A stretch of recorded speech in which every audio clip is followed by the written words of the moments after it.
असो के होलिया उदास रही हो, सुना इयरो न खास रही हो। ए सोना असो के होलिया उदास रही हो, सुना इयरो न खास रही हो। खता हटे शादी अब जाइबू ससुराल हो। दूर देलू दिलावा जोखम देलू बरियार हो, कहीं है कैलू हमारा से प्यार हो। ऐसा बात नहीं तो होलिए में हो तारू फरार हो। मजबूरी बा।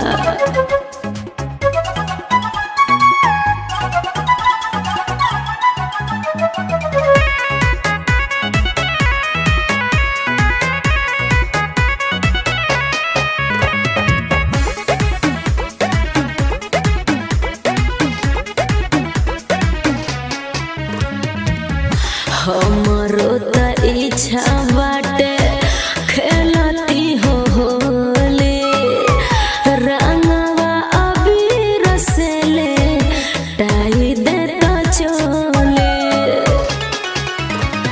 होलिया में हमारा से घात कैलू, काहे नहीं बाबा से अपना बात कैलू।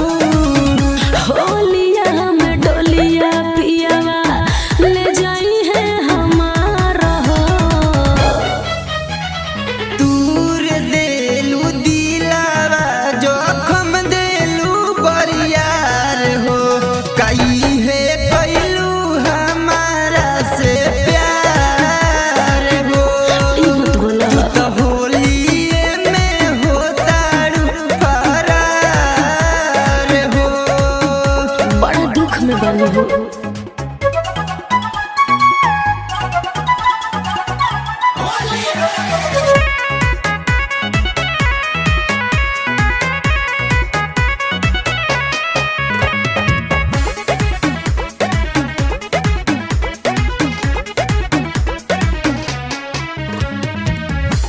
मंजी पापा